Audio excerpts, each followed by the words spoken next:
Good evening, ladies and gentlemen. I am happy that you are here tonight for this first of three series held by the Churchill Society for the Advancement of Parliamentary Democracy.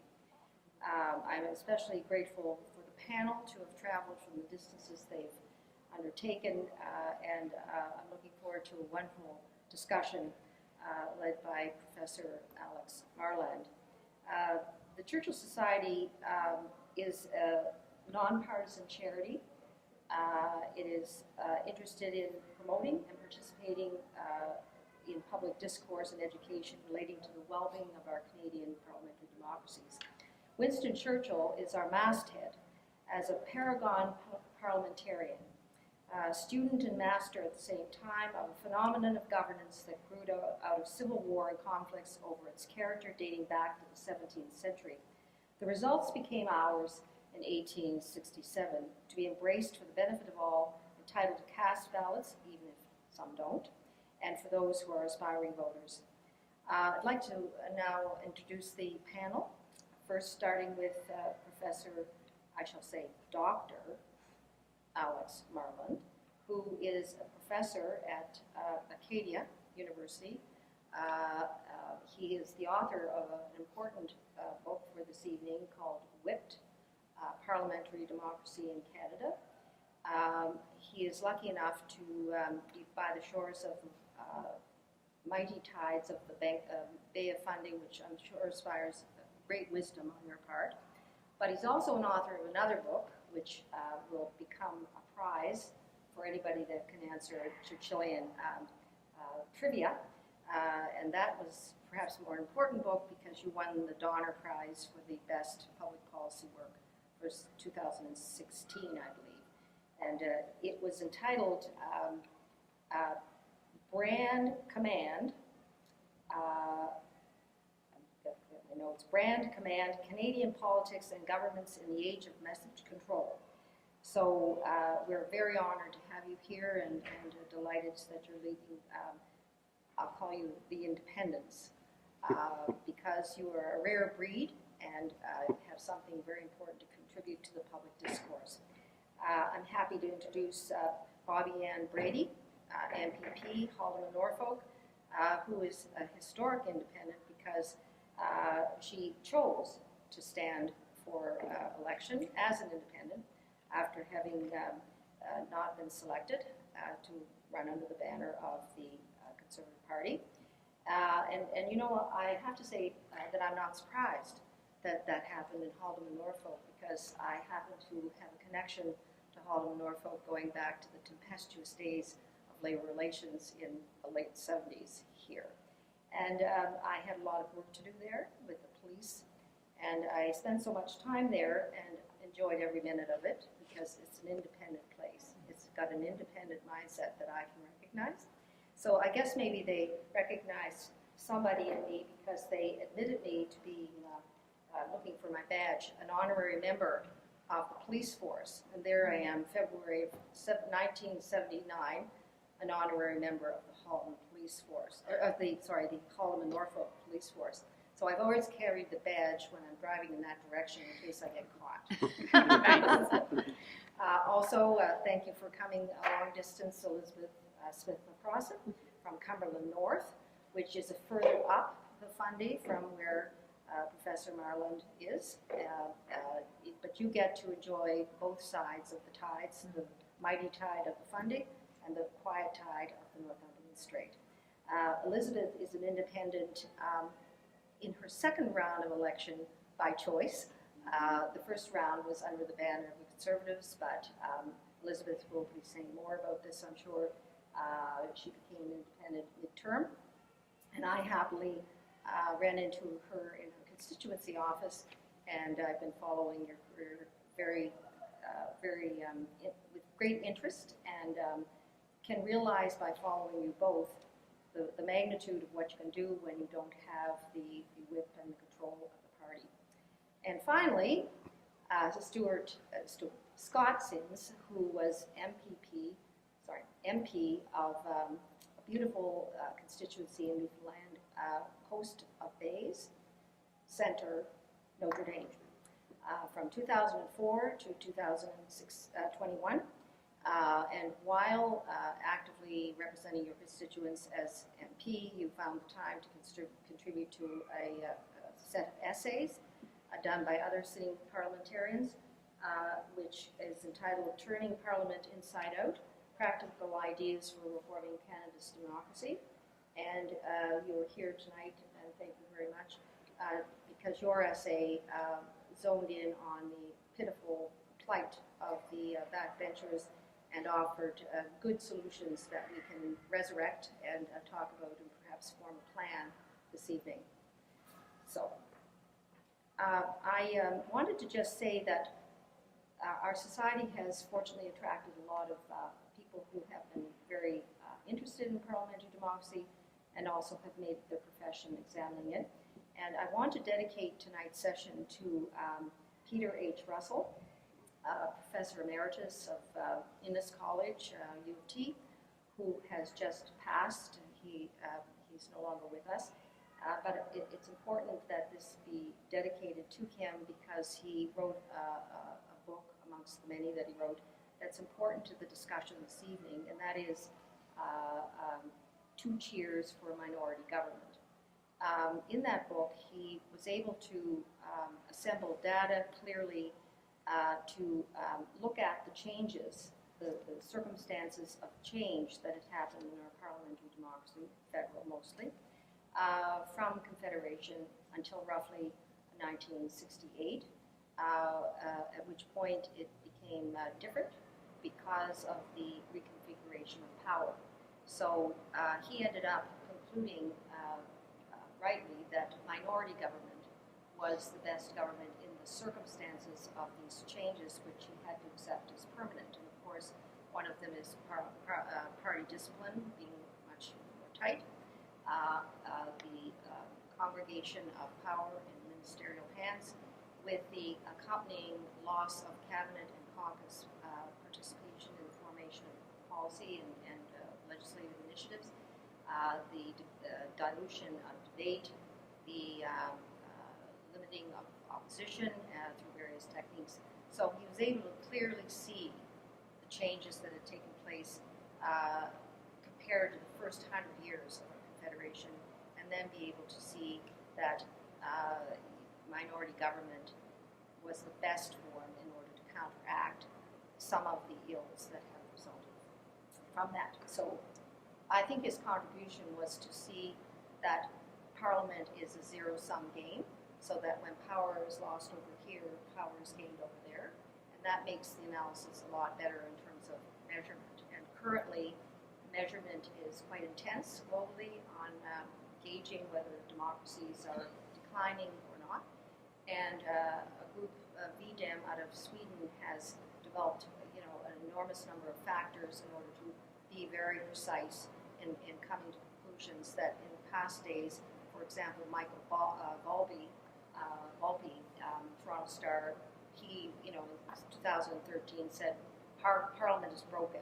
But of course it was imprecise and it led to no interest or discussion, whereas the measurement now being more textured, we can actually identify where the puts and takes are, and that's the contribution of Professor Russell's book.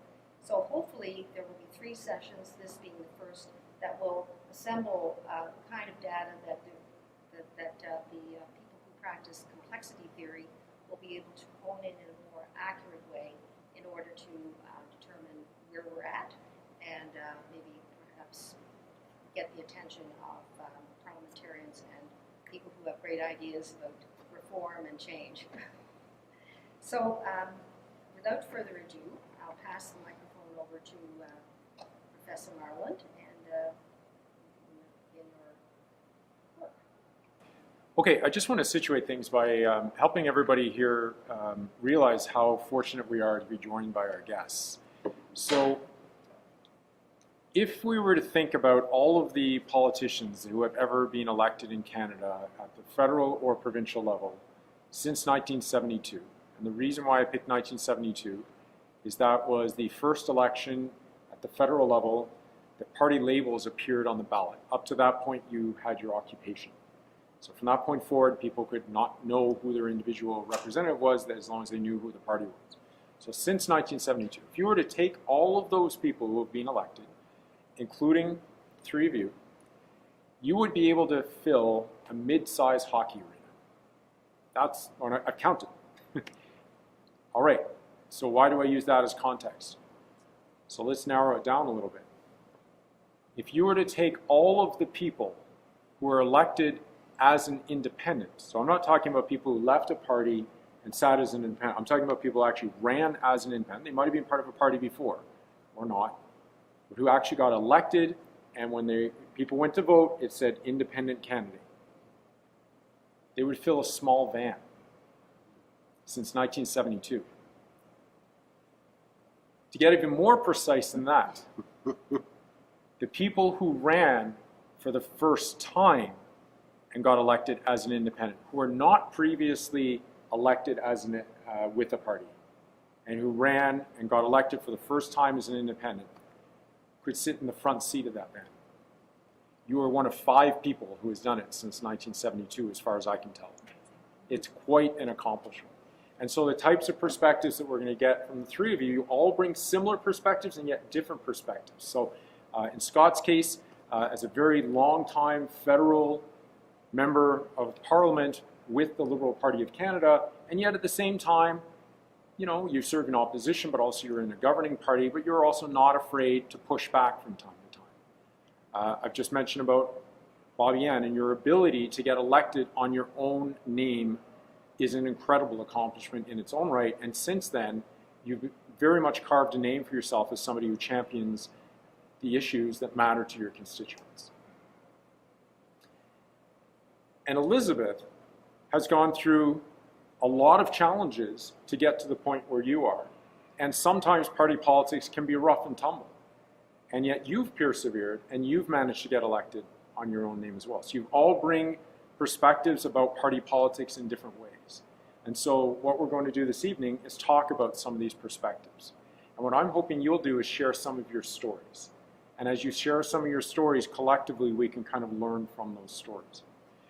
So I want to start out in a place where you might not think I would start out. And I would like you to help us understand, why are political parties necessary?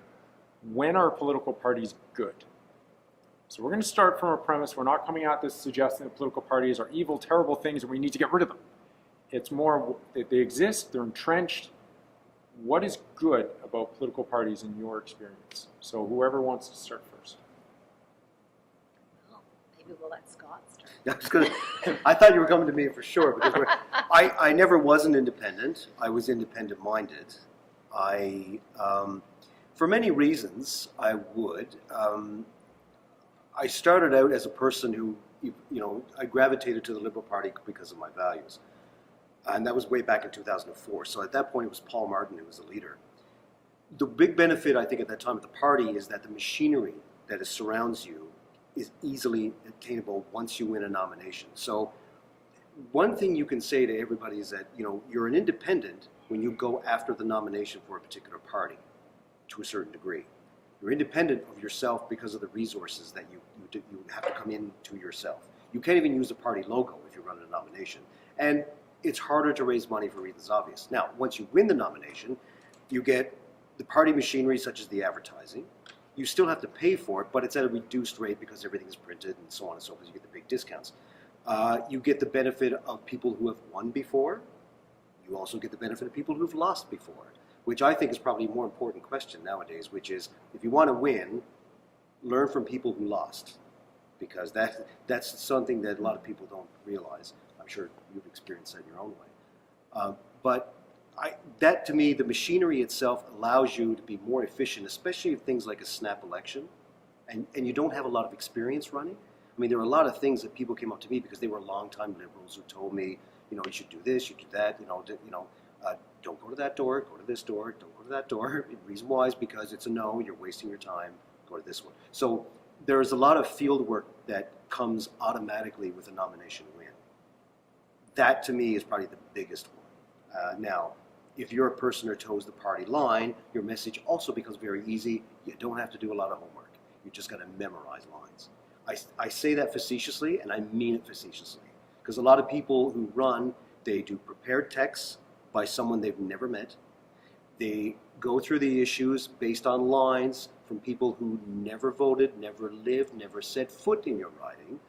And therefore, that's someone, even if I wanted to vote Liberal, I wouldn't vote for that person. But people do take advantage of that.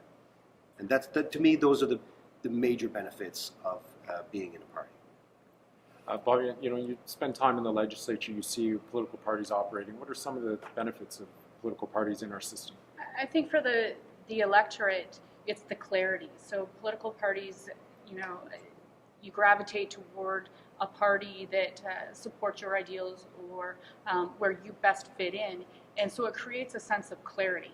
And that messaging where, somebody is handing you messaging on a daily basis, that all creates clarity when you're all concise and you're all, singing from the same hymn book. So it should create clarity. We do see this the situation now where what happens when you stray from that clarity? So you have a party that runs on a platform and they stick to those. What happens when they stray from that platform? Then the clarity for the taxpayer becomes very, not so clear. It's murky. And I'll give the example. Last week we were talking about Service Ontario kiosks in Staples. Today we're talking about them in Walmart. That was not a campaign pledge. That was not something talked about. That was not clarified for the taxpayer when the Conservatives were elected. So, that's where it becomes a bit of a shady section for the taxpayer. So, the clarity is good, but when you stray from it, it's not so good for the taxpayer. Yeah. I mean, my comments, in addition to there, I would just say, on the surface, parties could work, but when you get in the actual mechanics of what's happened inside of parties, they've lost sight of democracy. They've lost sight of why we're actually there to serve. And because of that, it's a little bit harder for me to share the positives because the experience has been so challenging. But the unification of shared values does help. But the negative of that is when you can be so easily branded. And, if there's 20 people that are part of a party elected together, there's no way that they all share the exact same, and it's not fair to brand them all with that way. If parties truly functioned democratically, then I think they could be positive. But because there's so much work done that's not democratic, like the example of staff telling elected officials what they can or cannot say. Most people citizens would be appalled to learn that, right? They say, well, we didn't elect the staff, we elected you to be our voice. What do you mean they're telling you can't speak for us?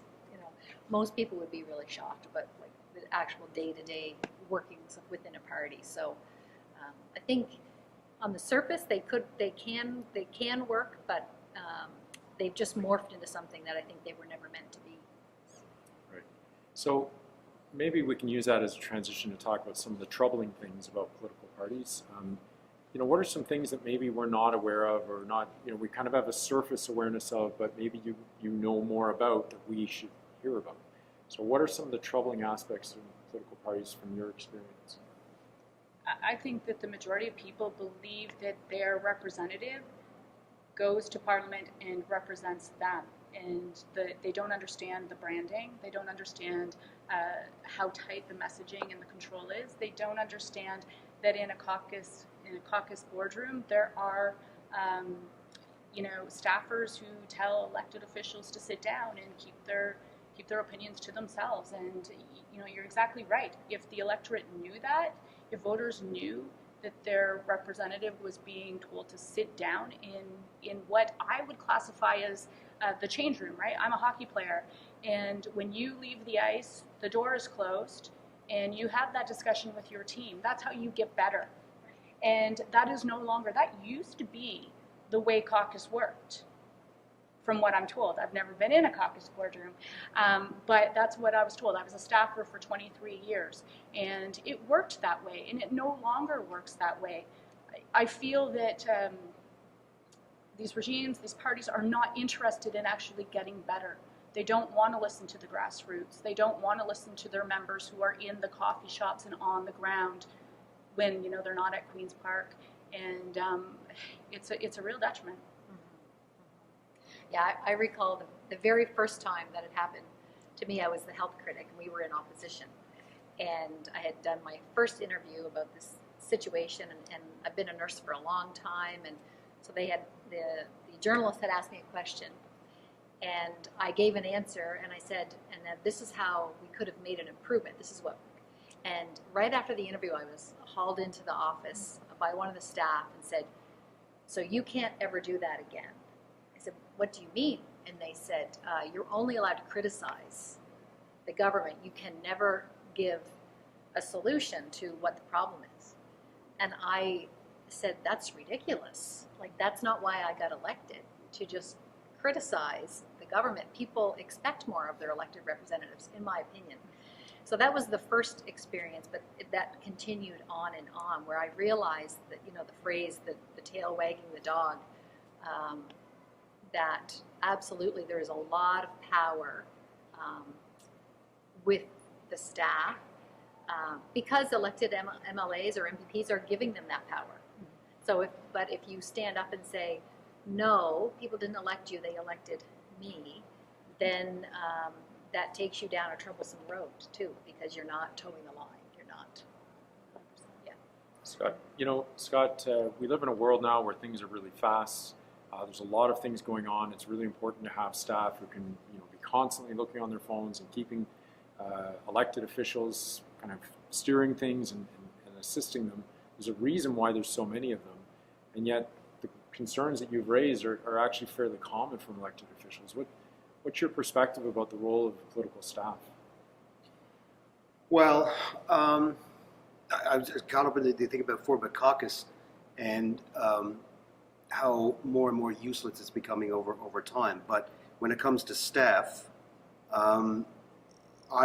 if something we said earlier, which was about the fact that power, there's power in certain staff members, especially at the cabinet level, certainly at the leaders level or premier/prime minister level. I said in an interview one time with W5, we're doing a story about a constituent who was in trouble with CRA, and they were treating him poorly. And I said, if Canadians knew just how powerful non-elected people are, you'd be amazed. And that's a big part of it, because now it's caucus, in many cases, just becoming a perfunctory operation of a gabfest, where we all get together and try to be friends with each other. And we are friends, some not, but some pretend, but whatever. What's happened here is that, and this goes back to the 1980s, when polling started taking over. There was a time when caucus was, excuse me, leader, whatever party you're in, this is what's happening in my corner of the world. In the 1980s, pollsters came along and made an incredible amount of money doing their job by telling the leaders, he or she says that's not entirely true. These are the numbers. I heard a leader once say to a caucus, okay, I know we're here, we're talking about, it was a 3-hour caucus meeting. And it was like, okay, I know we're here, it's a very heated issue, but I'm telling you, it's this. Remember, there are stories, but there's also data. I reminded the leader, excuse me, but behind every piece of data, there is a story. And we're not data people, otherwise we'd be useless. There'd be no such thing as local representation. Why would you? If you're going to rely on the data, why would you need us? But the story needs to be told because policies are complex, and people who are affected by policies are complex issues. Mm-hmm. This is where staff can help. Staff can build into your knowledge base to bring it to the top, whoever's elected or not elected, right? And if you're using staff only to push the message out to your own constituents, they're not being used in the right way. Remember, leaders would love to have every member of their caucus to be messengers. What a fabulous world that would be. But you're doing a total disservice to yourself and to the country, not only the short term, but the long term as well. because now you've got it wrong, and you got to reverse engineer a bad decision, because guess what? You didn't get what the middle class wanted in the case of middle class. Scott, you were about to mention caucuses, and so I'm wondering if you can describe for us what it's like in the National Caucus, which meets Wednesdays in Ottawa. There's going to be over 100 MPs from across the country in that room, and then maybe afterwards you can kind of explain what it was like in Nova Scotia, because the caucus is not going to be, it's still going to be a big setting, but not quite as large as what happens in Ottawa. So I'd like to compare the two. Well, caucus has a dynamic. Well, first of all, I was a Liberal, which means a Big Ten party. So you can imagine, I mean, I'm in a room where in 2004, their marriage only belongs to a heterosexual couple, compared to the next person where marriage should be open to anybody. This person believes that there should be zero spending on military defense. This person believes that we should up it by 25 to 50%, which is substantial. So this becomes a very interesting conversation. Caucus, if there's more of a conflict in caucus, it serves the country better, because you get what you talked about earlier, which is you get it done in that room. Because if it doesn't happen, because a lot of times we used to poke fun at people because they get up to the microphone and say wonderful things about how we're doing. That's a cabinet audition.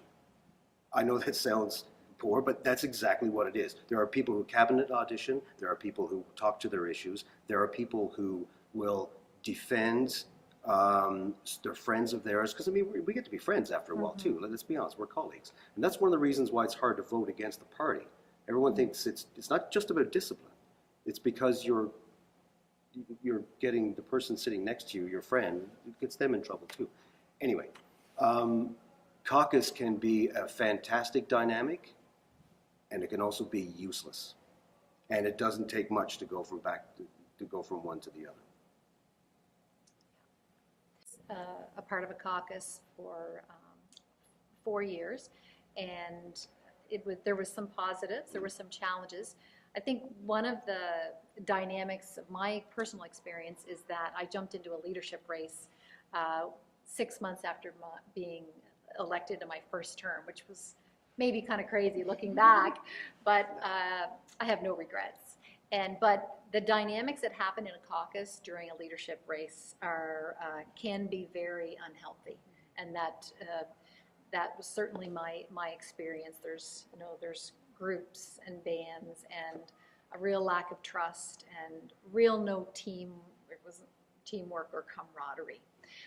When it comes to making decisions, sometimes caucus can be really healthy. Nova Scotia is a small province.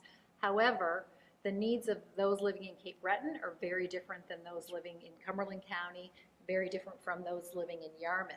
So, working as a team to make sure that all of the issues and concerns from all of us caucus members are being able to be brought to the legislature, whether it's in question period or in the form of bills and legislation, takes a lot of work and working together.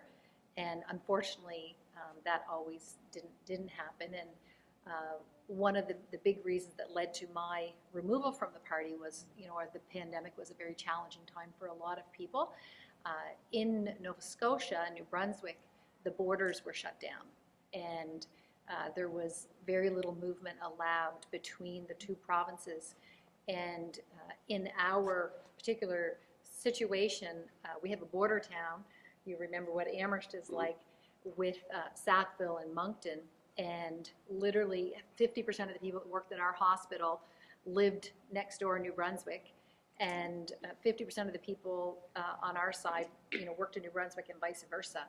And there was about 17 months of just complete disruption.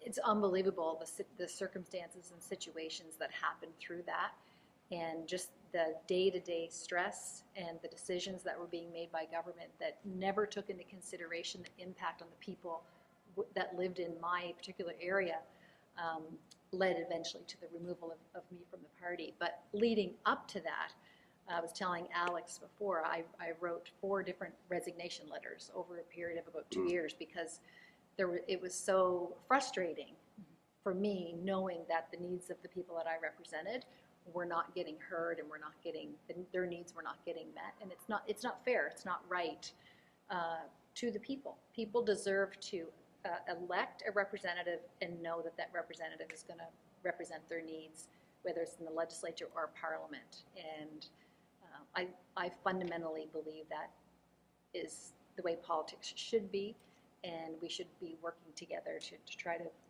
get back to that, I believe. So, Bobby and Elizabeth, you're both independents. You're arguably a caucus of one. In Ontario, there are other independents, but they're very different than you because they weren't elected as independents. I'm glad you recognize that.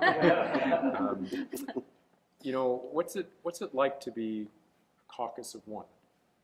So there are challenges, but I would say that the benefits far outweigh the challenges. And the main challenge is that you don't have support staff to lean on, right? So I worked for a Conservative MPP for 23 years, and we did a lot of work, and COVID was a challenge for us as well. I'll get to that maybe later, but when my member went in the House, he was largely handed items from a minister's office, from the leader's office. There was no free thinking. There was no individual touch to what he was presenting in the legislature. So as an independent, I can genuinely go to Queen's Park and, I don't have party overlords. I don't have anyone telling me what I can and cannot say, what I can vote for. The people of Haldimand Norfolk tell me or guide me in how I conduct myself at Queen's Park, and it's very freeing. As somebody who was in the party system for over 23 years, was the local PC Association president for 20, attended all conventions, worked nominations and by-elections. It's very freeing. It's a good feeling. And some reporters ask me, are you lonely? And I understand the context of the question, but I am not lonely. I have an army of people back in Haldimand Norfolk who support this way, and it was alluded to at the beginning that we are a bit different in Haldimand Norfolk, and we're different in a good way because they saw this as they saw what happened in Haldimand Norfolk as a slap in the face of democracy, and they rose to the occasion. They went to the ballot box and they did something they were told never to do. So yes, we are different, and I like to represent them in a very different way. I'm not your typical politician, and I think one of the things that we've missed in some of the questions so far is, the party takes away your ability to be an individual, to be unique, to be dynamic, to be interesting. They want you as boring as possible, and I don't believe I'm boring, and my constituents don't think I'm boring either, and that's a good thing. And I would say that as an independent, I think that's the thing that I love the most, is that my creativity and my personality isn't stifled by a brand. Love it. Mm-hmm. How do you feel being an independent? I love being an independent as well, and I think when you're an independent, your team are your people. Your team are the people that you represent. In my case, it's Cumberland North. The people of Cumberland North are my team. There's no conflict anymore about which team I'm with. Before, if you're with the party, you're expected to be part of that team, and too often that team is not representing the people that elected you. So I have a lot less conflict in my life, and I'm able to go to the legislature and put forth bills and legislation and ask the questions in question period that actually matter to the people that I represent. And since becoming an independent in 2021, I've tabled 54 bills, and some of those bills the work has gotten done, that those bills presented, and probably about 2/3 of them are on healthcare, because that's my main focus, but a lot of them are also on affordability and finance issues and tax issues that are important to not only Cumberland North, but in many cases all Nova Scotians. And the reality is a lot of the other MLAs have taken me aside privately and said, we envy you. Mm-hmm. We wish we could be independent like you, and I'm like, you can. That's exactly what I say to them. You can. You can. Yes. Like, don't let anyone convince you that that it's a weakness. It's actually very empowering, and for the people that you represent, and for democracy. Scott, That- you were. That was with- really good, by the way. That's That good, was wasn't really it? good. I mean, that's essentially at the core of what they do. Sorry, go ahead. Yeah, You well, ask I mean, first. you were with a political party, with a brand for a Oh, yeah. long period of time over more than one leader. How do you react to that about your ability to be your true self as a partisan? Oh, it's maddening. The one thing that you talked earlier about, I tell you, the benefits of the party. The benefits of being independent is, when a microphone comes, I'm like, let's go. Now, I got to that point later on because I had no greater ambitions to be in cabinet. I didn't want to do any of that stuff. I just wanted to represent my riding, do my thing. I was able to get a few things, like I was appointed to committees that allowed me to do some travel in Europe and do that stuff. I wouldn't have gotten that as an independent.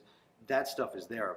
But at the core of the functioning of democracy, I mean, here's the problem. The people who come up to politicians, because they've come up to me too, and I wish I was more independent like you. A good friend of mine, Nate Erskine Smith, same sort of thing.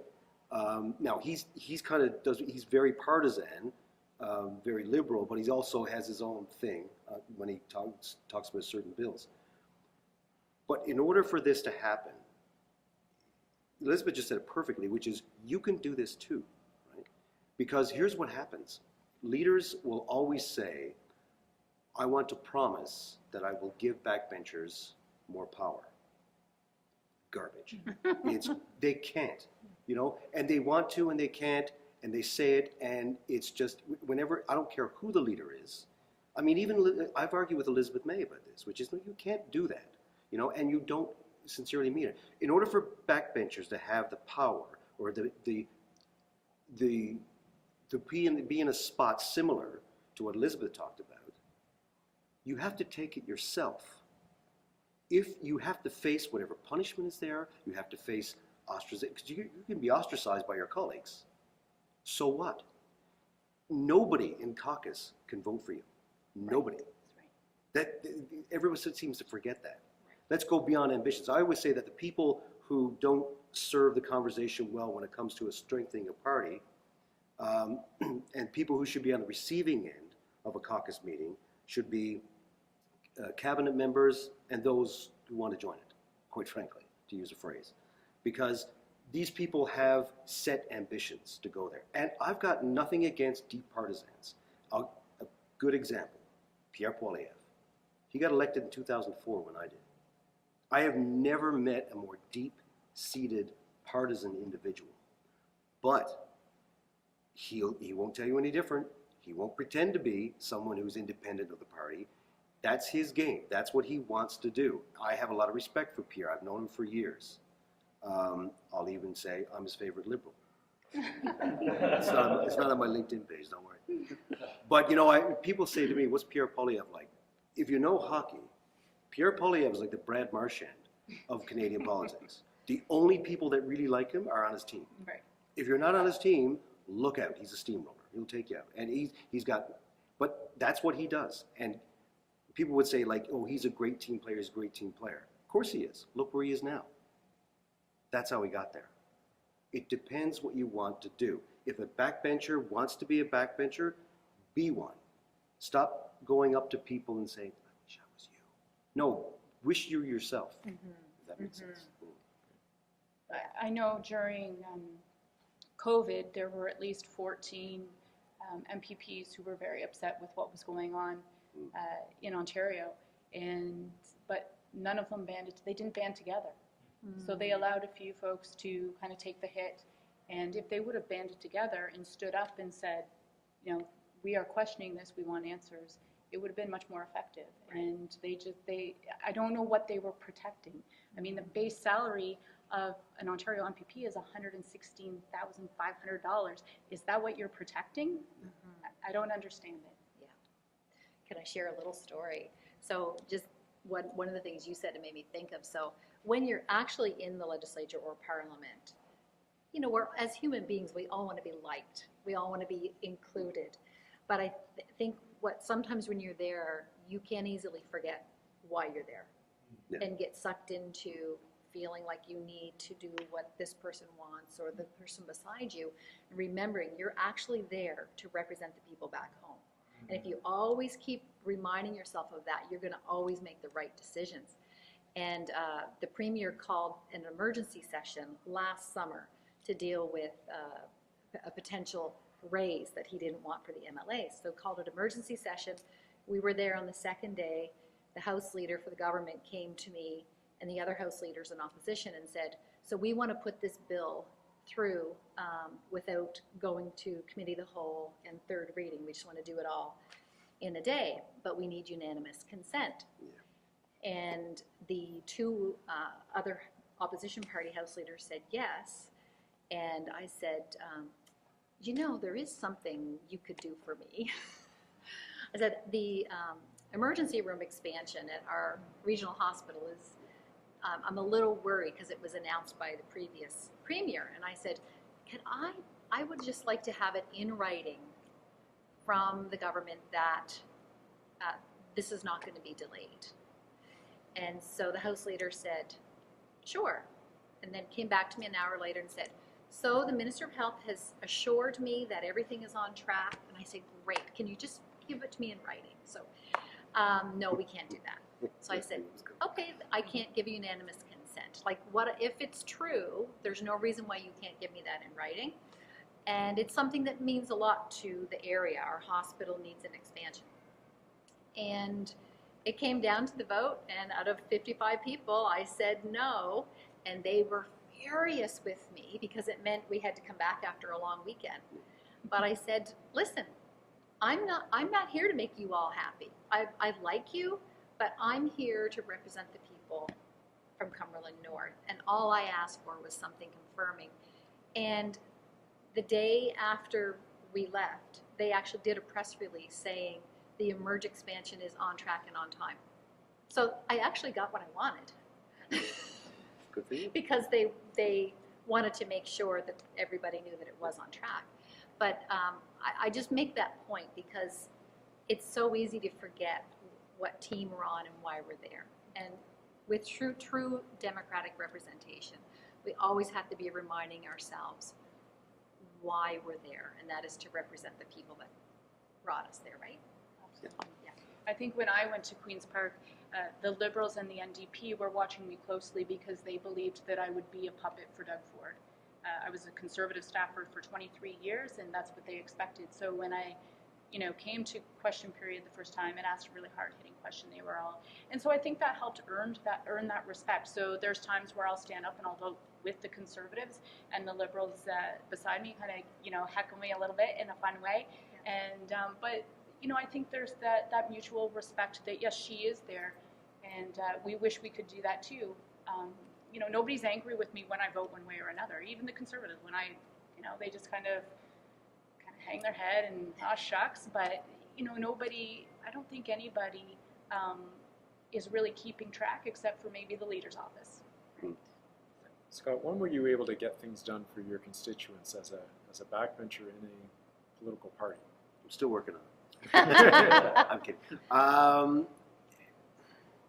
There's a lot of things you like. Sometimes we forget that there's a micro side of this job as opposed to the macro issues that is very fulfilling. I once saved the separation of a family. He met his wife in the United States. She's Mexican nationality. Things happened with immigration. It was bad. She had a child in Canada. Her and her oldest son were being deported out of Canada to Mexico, while her husband and youngest child had to remain.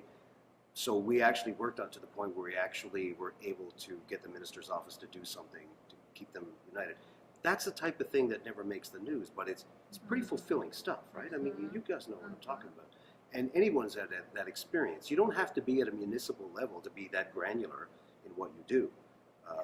You can be at the highest level and do the granular things. Because what the Westminster system delivers is a prime minister and a cabinet, but they're members of parliament too, which is why I'd be a little skeptical if I was to vote on a leader or to be prime minister or a premier if they haven't had that grounding in the beginning, because then but I think the greater accomplishments on a larger scale takes time. Government in Canada is a big machine, not just federal, but the government of Ontario. It takes a lot. If you can move, as someone once said to me, if you can move the government, just twitch it a bit. It's a big deal, and it takes a while. Which is not a bad thing, because that's why we're one of the best countries on earth, is because you just can't get in and just wipe everything out. I mean, you see the rhetoric that's happening in the United States right now with, I won't even say his name, Voldemort. But he's in a position now where he's starting to talk about doing some fundamental core changes to governance. Well, you know, that doesn't take long, but it's awfully dangerous. So I think you have to be patient. I've been in a situation where I compelled the government to spend upwards of $50 million to do environmental cleanup in a harbor in my riding. It was a big deal. It took a lot of convincing, and it took a lot of research, not just from your own party. I'll never forget, I was calling, just a quick story. We had this oil spill in my riding, and I called the minister's office. Now, every minister has staff that work from a political side of things and a bureaucratic side of things, so you know, but you guys know too. When I called the staff and said, you know, I got this oil spill, I need to talk to someone, what's going on? Oh, well, we'll give you the lines to use. What? Lines? Like, what am I, like, as a government, we're hoping that it'll be cleaned up, and, you know, and hopefully the middle class will persevere. Like, what kind of lines are you going to give me? I just want information. These people want to know who's coming to clean up and do that sort of thing. But I couldn't get that, right? So there you have an exquisite example of being a messenger. And if you go into it being a messenger, I find that people who are very partisan and take that type of attitude, I've met these people when they weren't in politics anymore. And they're angry about a lot of things. And they're angry because they allowed that to happen. So by exercising your own little bit of power you have, you can do great things. You just got to do your research, and you got to be patient. And that would be the same for independence. Like, how many bills you say? 54. It takes a lot of work. It's a lot. Like 54 bills. I mean, there's 54 laws, right? You know, but it's research, patience. And just following up on that, I've had a member say to me, part of the government say, you know, well, it's not my fault. It's not the government's fault. It's the bureaucracy's fault. Well, whose fault is it really then, right? It's That's up to you. It's up to you to lean on the bureaucracy and say, no, we're doing it this way. So, you know, that messenger, they rely on that too much. They become very dependent on just saying, hey, it's not my fault. It's the bureaucracy or it's the leader's office, and constituents don't want to hear that. Just briefly, because that's an excellent point, because you realize in the Westminster system that we have, it's a high-level exercise in hypocrisy. Because, yes, we can do this. Yes, this project can be done. Yes, this will be the last first past the post, blah, blah, blah, blah, blah. And then all of a sudden it's not, right? Well, you know, the bureaucracy, that's where that comes in. It's because now you have to reverse something you either wanted to do and cannot do, which is the more honest answer, which is we can't do this, right? It's like when John Chrétien couldn't eliminate the GST. Folks, the revenue hole is too big. At least I give him some credit for that. But when you pretend that you kind of done it or done something else, this is what's happening now, is that people, staff and leadership, communication roles, are in a position where they're trying to get people to move on. And this is the kind of language they use to move on, which is, well, it's not really feasible. The bureaucracy tells me. And it goes back to your point. It's like, well, it didn't seem to be a problem before. Yeah. I've got two more questions before maybe we'll turn it over. Okay. I've got a trigger warning, and the trigger warning is we're going to talk about the dark side of party politics. And so it's come up about how sometimes, you know, it can be really hard being on the outside of a team, on the outside of a brand or a machine. You know, can you maybe just help us understand how hard it can be sometimes to be on the outside of a political party or on the outside of the leadership or people who are not on your side anymore? First, Sure. well, okay. I mean, I'm living it sort of very actively right now, unfortunately. Even though I was elected as an independent, since becoming even an independent, the current leader that was leader of my former party has sort of led some intimidation and harassment tactics in the legislature and outside of the legislature. About a year ago, some of you may have seen in the news, we had a really sad case in our hospital where a young 33-year-old mother died while waiting for care, and her name was Allison Holtoff. And her husband, it happened on New Year's Eve, and her husband came to my office and said, I need your help. My wife died. I want an investigation. So we immediately contacted the Minister of Health's office on his behalf and was told no. So, which isn't typical. Like usually my office is able to get response and answers, but it didn't take long, within a couple of days in the community, that everyone was in outroar, because this woman that passed away was loved by everyone. The husband actually went to the media, and the community started putting a lot of pressure on me to say, you need to help this family. So I talked to the husband, and I actually posted online on social media the letter that I had sent to the minister asking for help. And that night, I got an email from the Department of Justice at about 20 to midnight threatening to sue me if I didn't remove this letter. So that's just one thing, but as recent as April, one of the cabinet ministers actually put forth a notice of motion to have me removed completely as an MLA from the Nova Scotia legislature. So it's continuing, and I had tabled a bill. It's a controversial bill for them, but it was a bill to ban NDAs, non-disclosure agreements, in cases of sexual assault, specifically within political parties. And their response was to try and remove me. There was some backlash in the public, so they never did call the notice of motion for a vote to remove me. However, they've also chosen not to remove the notice of motion, so it continues to this day to sit on the order paper in the government. So when we go back to the legislature, they could call it any day and vote to remove me. So I've decided to challenge it in court, so it is before the courts right now. So how do I cope though with it is that fundamentally I believe that it's really very important to me that whatever I do is based on truth and justice and what is right. And at the end of the day, I have to look at myself in the mirror. My personal story is I lost my mom. She was only 28. She died of melanoma. I was 5. So I grew up always knowing life is short. Life is a gift, and we never know, when our days will be the last. And I believe that the life that I have on this earth, I want it to matter, and I want to make sure that I have no regrets. So I believe I'm on the right side of this issue. I fundamentally do not believe non-disclosure agreements should be allowed in cases of sexual assault, and I know firsthand of victims that have been silenced and perpetrators that have gone on to continue to abuse people. So I know I'm on the right side of this issue, and instead of supporting this bill, they chose to put forth a motion to have me removed, and we'll see what the courts say.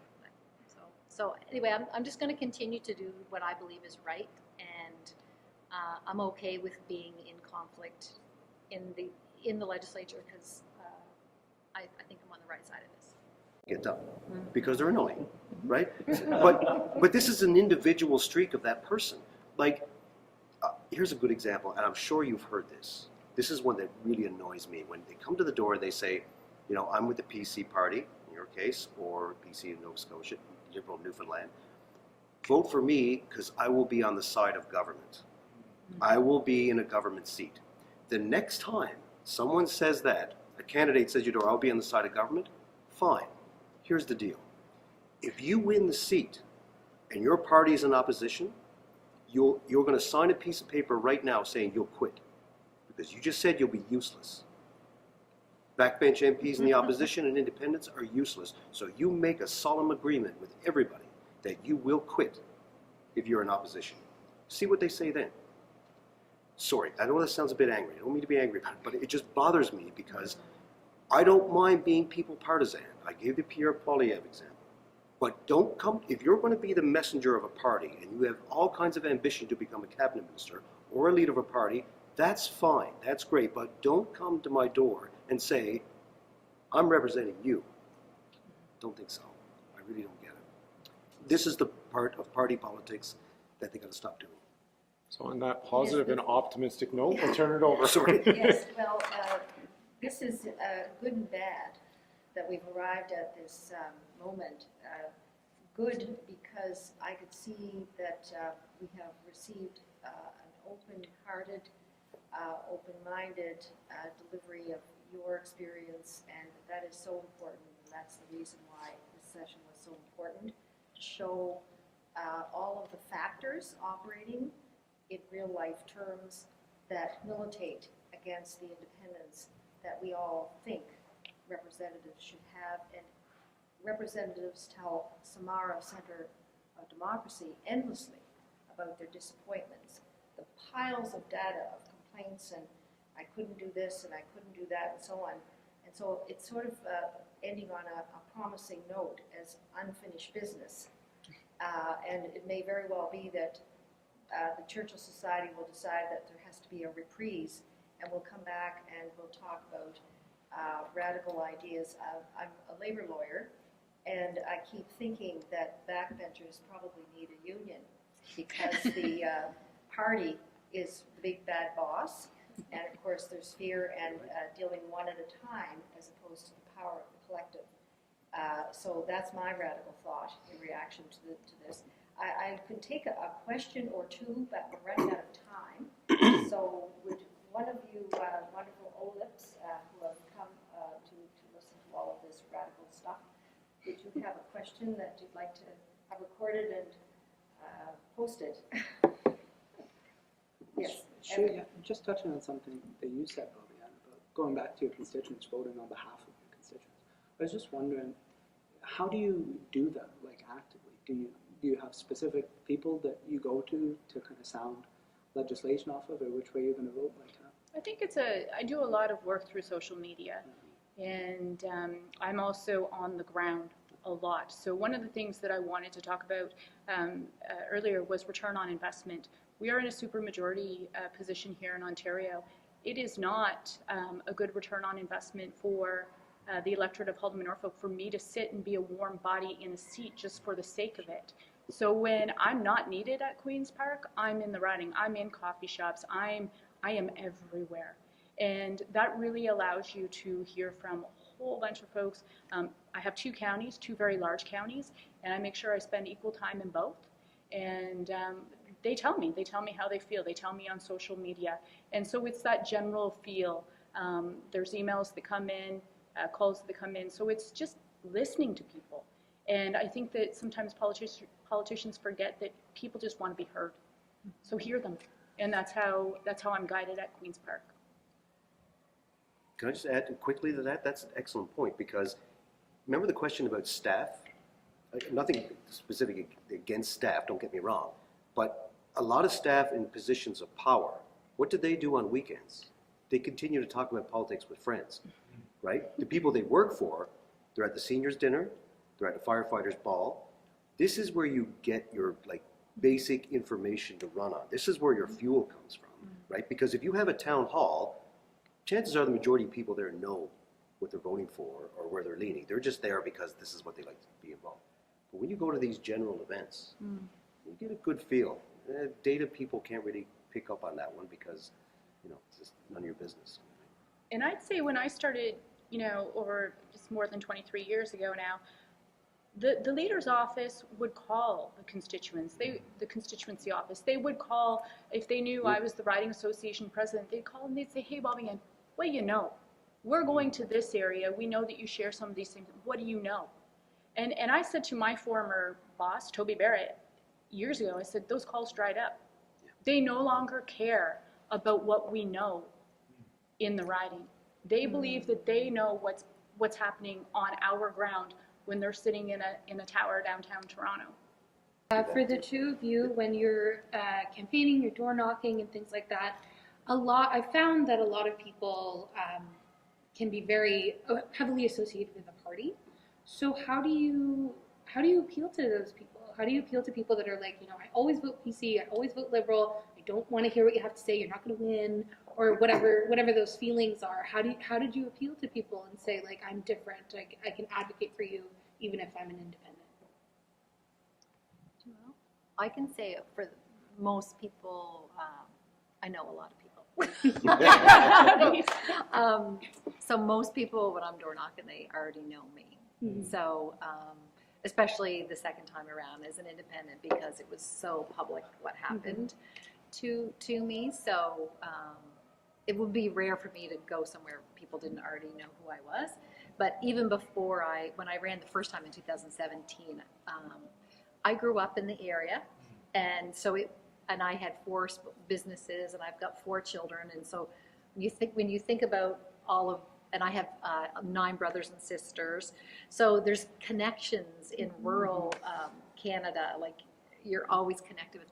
And if I went into a coffee shop and didn't know somebody, like there was once I went into a McDonald's, and there was a group of 6 older men, and they were clearly like giving me a little bit of a snub. So I just said, "Do you know my dad?" And they said, "Who's your dad?" And I said, "Leon Smith." And they're like, "Leon's your father." They won him over right there.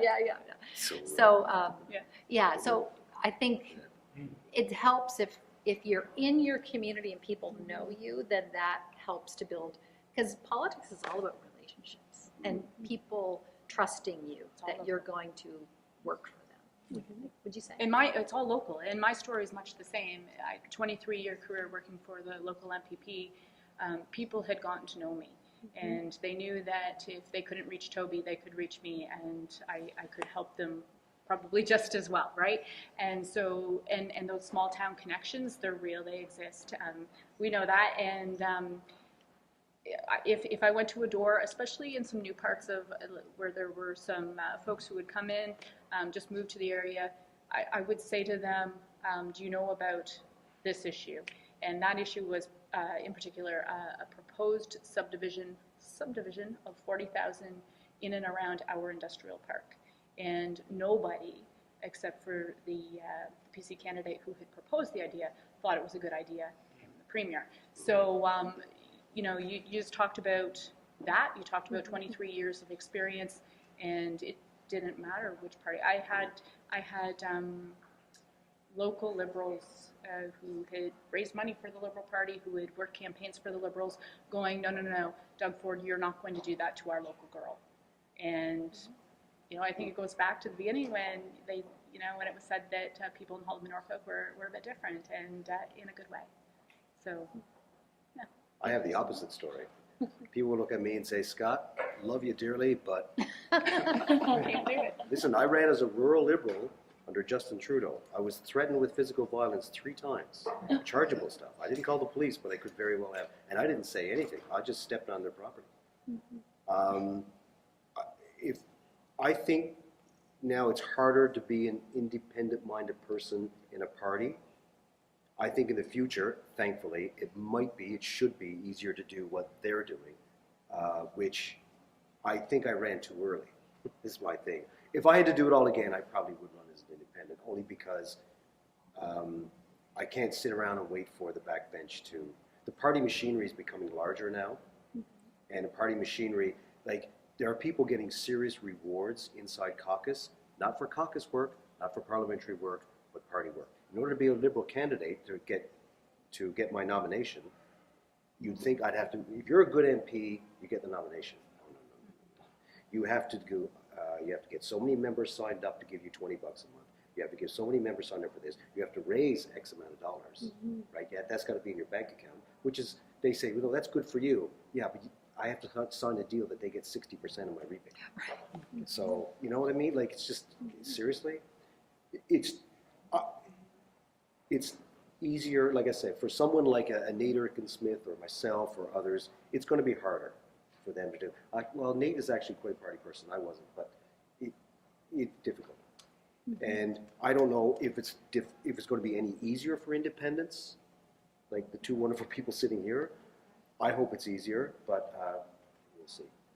I would love to just share a little story. Something you said earlier about when somebody goes to the door and says, I'm going to be with government so I can. On either side of me are two PC MLAs, so they're with government. One's even a cabinet minister. Yeah. And they both have rural, it's Parisborough and Tattavagush, they have rural emergency departments. And I have a rural emergency department in Pugwash. The government changed theirs to an urgent care center, took away 24/7 emerge, and it's a Monday to Friday, 9 to 5, basically doctor's office. Mm-hmm. And when they went to do it in mine, I publicly stood up and said, what does the community want? Does the community want this? We held a public meeting, 350 people came and said, absolutely do not do this.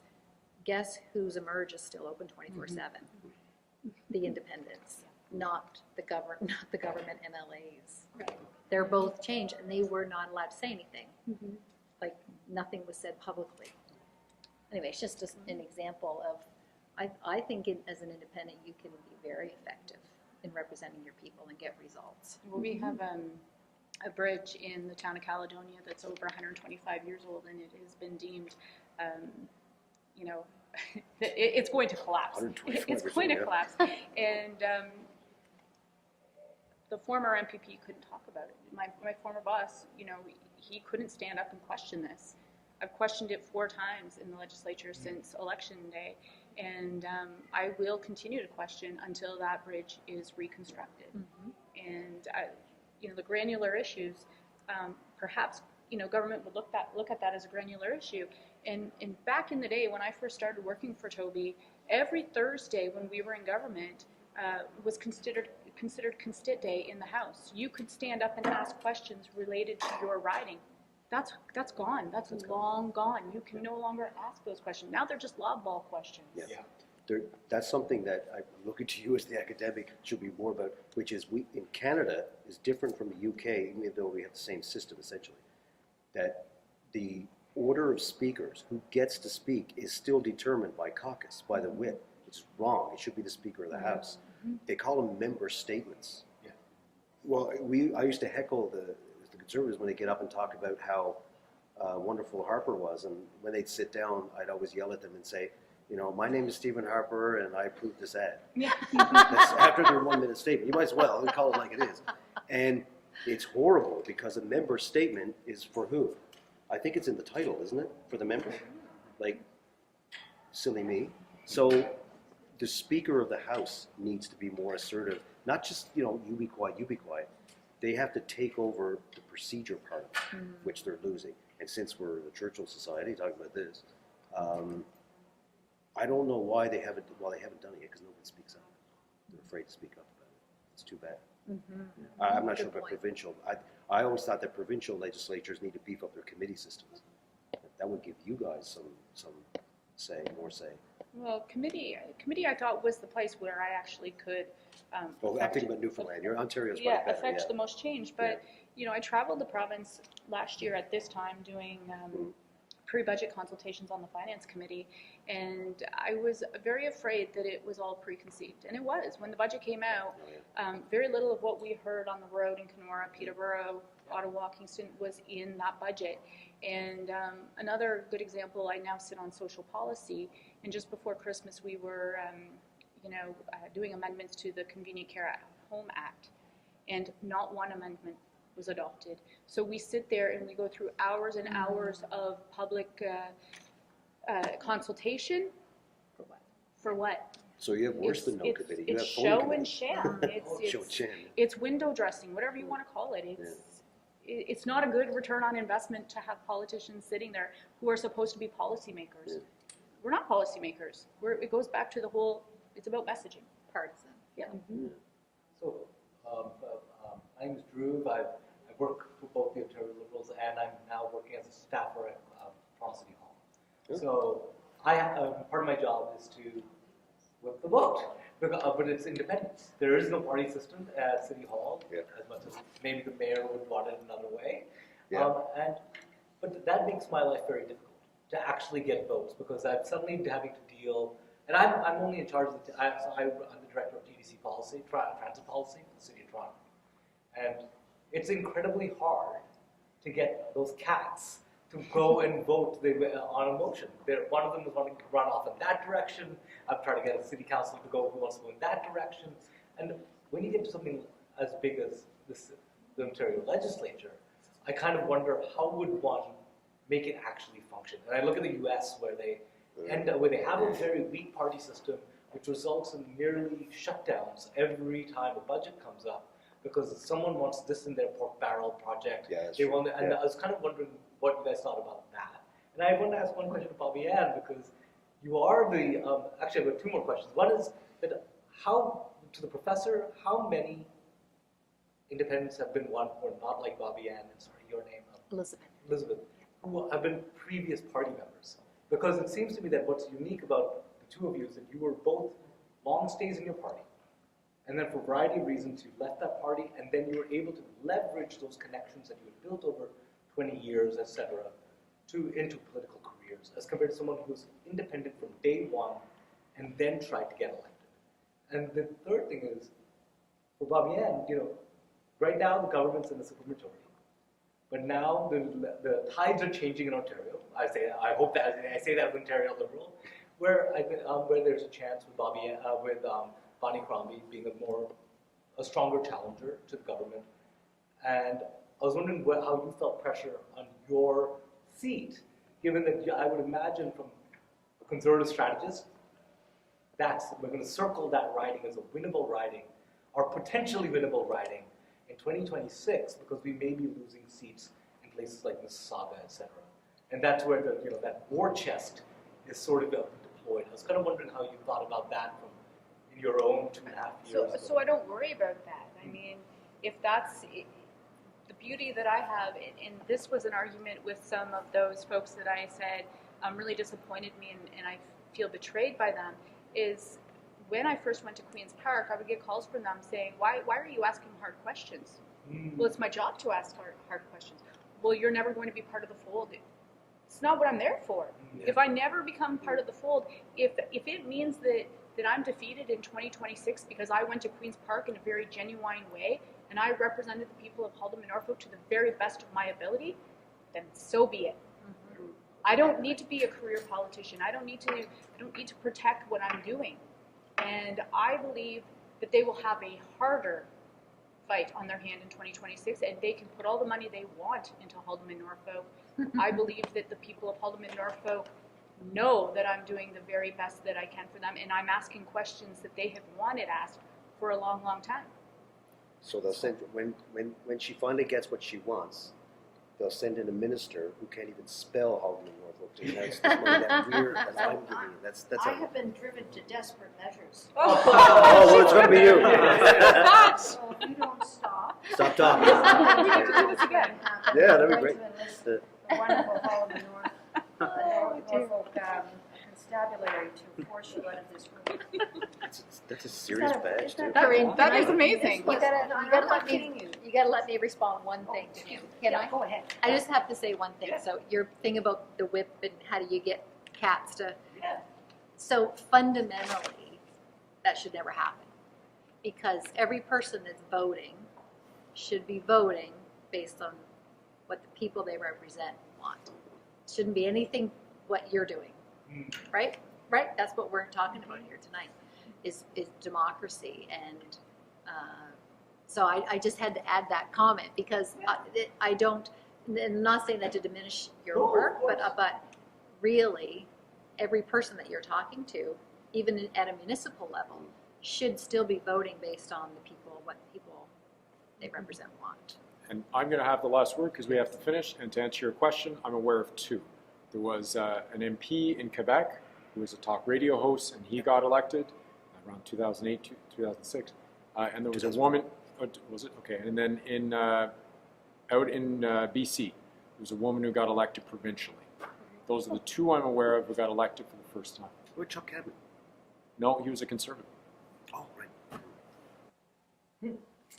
Yes, well, I have to interject with great regret, and you've given us plenty of material that would be in line with Edmund Burke's admonitions to us that every institution of governance must periodically undergo correction in order to conserve the very principles upon which it was founded.